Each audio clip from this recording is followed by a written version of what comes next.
आज मैं कक्षा 9 को हिंदी की पहला पाठ जो है दो बैलों की कथा पढ़ाने से पूर्व उनके लेखक प्रेमचंद के विषय में कुछ बताने जा रहा हूँ। उनके परिचय को ध्यान से सुनेंगे और फिर उसे पुनः लिखने का अभ्यास करेंगे, इसलिए मेरी बातों को ध्यान से सुनेंगे। नमस्कार। दो बैलों की कथा के लेखक प्रेमचंद जी हैं। प्रेमचंद का जन्म 1880 ईस्वी में बनारस के लम्ही नामक गांव में हुआ था। उनके बचपन का नाम धनपत राय था, पिता का नाम मुंशी आजाद राय और माता का नाम आनंदी था। उनका जीवन बचपन बड़ा कष्टपूर्ण रहा। कष्टपूर्ण जीवन व्यतीत करते हुए भी उन्होंने अपने संपूर्ण जीवन काल में हिंदी साहित्य की बहुत सेवा की। वे कथा सम्राट भी कहे जाते हैं, उपन्यास सम्राट भी माने जाते हैं। हिंदी साहित्य के वे ऐसे जहाज माने जाते हैं जिन्होंने अपने जीवन काल में उपन्यास की ऐसी रचनाएं की जिसको देखने या पढ़ने का या अनुभव करने से ये सब प्रतीत होता है जैसे मानो मैं ही उसका एक पात्र हूं।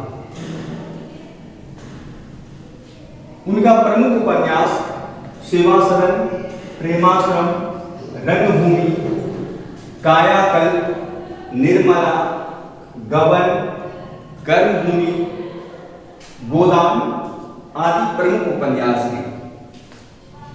ऐसे कहा जाता है कि उनका अंतिम उपन्यास मंगलसूत्र था, जो उन्होंने पूरा नहीं कर सका क्योंकि अंत समय में उनका स्वास्थ्य अच्छा नहीं रहा और निरंतर लेखन कला के कारण से उनका स्वास्थ्य बिगड़ता रहा। इसलिए वो इस कथा को, इस उपन्यास को पूरा नहीं कर सके।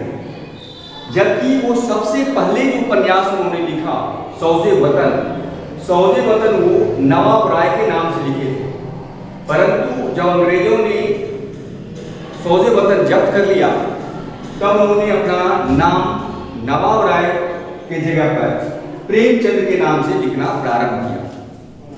यह नवाब राय मेरे चाचा प्यार से उनको कहा करते थे, इसलिए उन्होंने नवाब राय सबसे पहले लिखा।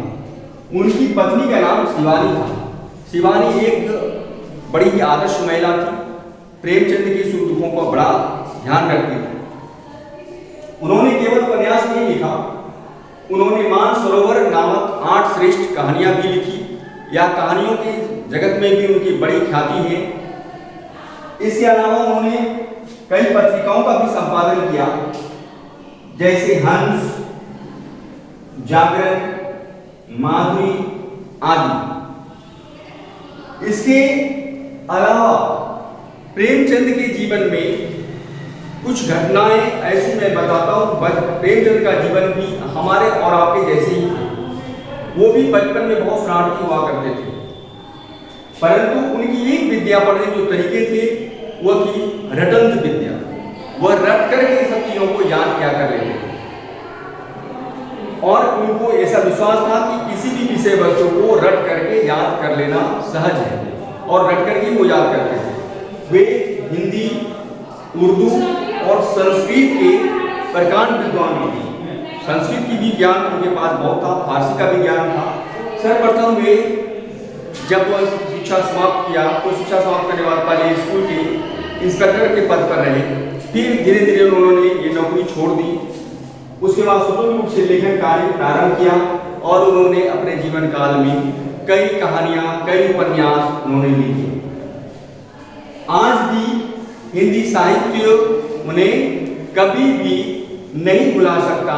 उनकी इस अमूल्य योगदान के लिए जब तक ये हिंदी साहित्य संसार रहेगा तब तक प्रेमचंद का नाम हमेशा उनके योगदान के लिए याद किए जाएंगे। धन्यवाद।